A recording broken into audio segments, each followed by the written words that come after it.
दोस्तों देश में सीएनजी का रिवॉल्यूशन इस तरीके से चल रहा है कि हर ब्रांड 4 व्हीलर 2 व्हीलर कमर्शियल अपने बेस्ट से बेस्ट सीएनजी प्रोडक्ट्स को मार्केट में उतारना चाहता है और कस्टमर्स को अट्रैक्ट करना चाहते हैं। क्योंकि कस्टमर्स को क्या चाहिए आज की डेट में कि वो भले ही 2 पैसे फालतू देके कोई प्रोडक्ट अपने घर ले आए, लेकिन बाद में उसकी जो रनिंग कॉस्ट है वो अफोर्डेबल हो, वो जेब पे भारी ना पड़े। ऐसा ना हो कि उसका खर्चा चलाने का बहुत जरूरत से ज्यादा हो जाए। अब इसी के चलते आज की डेट में हमने देखा कि बहुत तरीके की नई नई गाड़ियां सीएनजी में लॉन्च हो रही हैं। जैसे कि टाटा मोटर्स ने already dual split cylinders setup के साथ में अपनी गाड़ियों में सीएनजी फैसिलिटी देना शुरू करा था और अब उसको कैरी फॉरवर्ड करते हुए Hyundai ने भी ग्रैंड i10 और एक्स्टर में सीएनजी डुअल सिलेंडर सेटअप के साथ में लॉन्च किया। और मारुति भी एक नई टेक्नोलॉजी लेकर आने वाली है सीएनजी में, जो उन्होंने टीज किया था कुछ दिनों पहले एक वीडियो के थ्रू। अब आज की डेट में 2 व्हीलर सेगमेंट में भी ये सारा का सारा सीएनजी का स्पेस एंटर कर चुका है और एक एक करके अब ब्रांड जो है वो कोशिश कर रहे हैं अपने प्रोडक्ट्स को सीएनजी में उतारने की। कुछ दिनों पहले हमने देखा था कि बजाज ने अपनी सीएनजी की मोटरसाइकिल को लॉन्च किया था, जहां पर उन्होंने एक सीएनजी के टैंक को सीट के नीचे इंस्टॉल किया था और पहली इंडिया की सीएनजी की बाइक को लॉन्च किया। अब दोस्तों इसी के साथ साथ टीवीएस का जो बहुत पॉपुलर स्कूटर है जुपिटर, बहुत पॉपुलर प्रोडक्ट है, वो भी सीएनजी स्पेस में लॉन्च होने वाला है। उसका कोड नेम वगैरह भी डिसाइड हो चुका है और उसकी जो लॉन्चिंग है वो मोस्ट प्रोबेबली आपको इसी साल देखने को मिल सकती है। टेस्टिंग ऑलरेडी चल रही है। अब इसका जो कोड नेम है, इसके बारे में जो सारी डिटेल्स हैं, ये सब मैं आपको एक एक करके बता देता हूँ। नमस्कार दोस्तों, आप हैं ईएम कार्स एवरीमेड कार्स पर, जहां पर आपको ऑटोमोटिव रिलेटेड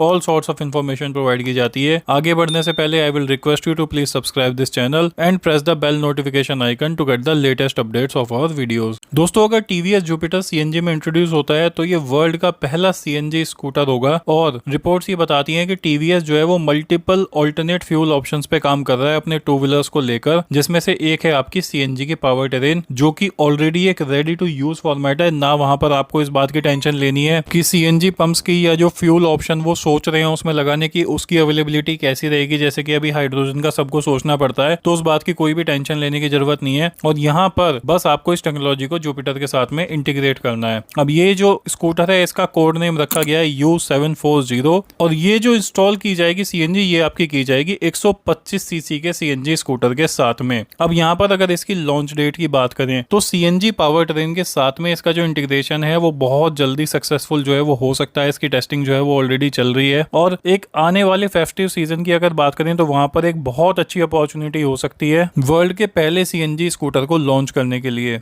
लेकिन क्योंकि यहाँ पर बहुत सारे नए कंपोनेंट्स लगाए जाएंगे, सेफ्टी फीचर्स को भी ध्यान में रखना होगा, तो यहाँ पर ये जो टेस्टिंग है थोड़ा ज्यादा लंबा समय ले सकती है। हो सकता है कि ये 2024 के सबसे एंड वाले क्वार्टर में जाकर, यानी कि अक्टूबर नवंबर दिसंबर के बीच कहीं हमें देखने को मिले। बट फिर भी टीवीएस के पास में ये फर्स्ट मूवर एडवांटेज होगा कि दुनिया का पहला सीएनजी स्कूटर वो बनाकर लॉन्च करें। अगर प्रोडक्शन कैपेसिटी की बात करें तो टीवीएस प्लान कर रहा है कि 1000 सीएनजी स्कूटर वो हर महीने फिलहाल बनाकर बेचेंगे और कंपनी का फोकस है एक ज्यादा क्लीनर ऑल्टरनेटिव को प्रोवाइड करना अपने कस्टमर्स को और कार्बन फुटप्रिंट को रिड्यूस करना। और इसके साथ साथ टीवीएस अपने आईसीई इंजन पे और अपने ईवी सेगमेंट पे भी काम कर रहा है। और साल के एंड तक जाते जाते टीवीएस का एक प्लान और भी है कि एक कंप्लीटली न्यू इलेक्ट्रिक व्हीकल को लॉन्च करना। यहाँ पर दोस्तों देखने वाली बात ये होगी कि क्या यहाँ पर टीवीएस एक dual fuel CNG option offer करता है या फिर पेट्रोल ऑप्शन को अलग और सीएनजी को अलग अलग ऑफर करता है। लेकिन अगर यहाँ पर एक डुअल फ्यूल ऑप्शन ऑफर होता है तो वो ज्यादा यूजफुल होगा। लेकिन यहाँ पर ये भी देखने वाली बात है कि अगर वो डुअल फ्यूल ऑप्शन होता है तो वहां पर जो सेटअप और कंपोनेंट्स होते हैं एडिशनल, वहां पर आपकी कॉस्ट थोड़ी सी बढ़ जाती है। अब अगर हम थोड़ी प्राइस की यहाँ पर बात करें तो टीवीएस जुपिटर सीएनजी का जो स्कूटर है वो आपका 1 लाख रुपए एक शोरूम से स्टार्ट हो सकता है और पेट्रोल जुपिटर 125 अभी आपका 79,000 रुपीज से स्टार्ट होता है। अब दोस्तों अगर कंपटीशन की बात करें तो यहाँ पर अभी स्कूटर की सेगमेंट में इसका कोई भी कंपटीशन नहीं है, लेकिन गवर्नमेंट एंकरेज कर रही है 2 व्हीलर ब्रांड्स को सीएनजी ऑप्शन को इंट्रोड्यूस करने के लिए। हो सकता है हमें बहुत जल्दी हीरो मोटोकॉर्प की तरफ से और होंडा की तरफ से भी अनाउंसमेंट देखने को मिले कि वो अपने सीएनजी स्कूटर्स को या 2 व्हीलर्स को इस सेगमेंट में लाने वाले हैं, जिससे कि ये कॉस्ट बर्डन मासेस के लिए कट हो सके। गवर्नमेंट ने नई पॉलिसीज भी लॉन्च की हैं जिससे कि डोमेस्टिक प्रोडक्शन ऑफ सीएनजी को बढ़ाया जा सके। और आगे आने वाले टाइम में दोस्तों देखना ये होगा कि कैसे कुछ करके इस स्कूटर के न्यूज अपडेट्स या फिर सब कुछ निकल कर आता है, इसकी प्राइसिंग वगैरह क्या रहती है, पावर वगैरह क्या रहती है। इसके बारे में जो भी फर्दर अपडेट्स होंगे दोस्तों मैं अपने चैनल पर शेयर करता रहूंगा। सीएनजी की और तमाम तरीके की ऑटोमोटिव न्यूज के लिए चैनल को जरूर सब्सक्राइब कीजिए और बेल नोटिफिकेशन को प्रेस करने से मत भूलिएगा। Thank you so much for watching it. Bye bye, take care of yourself and remember always drive safe. Bye bye दोस्तों।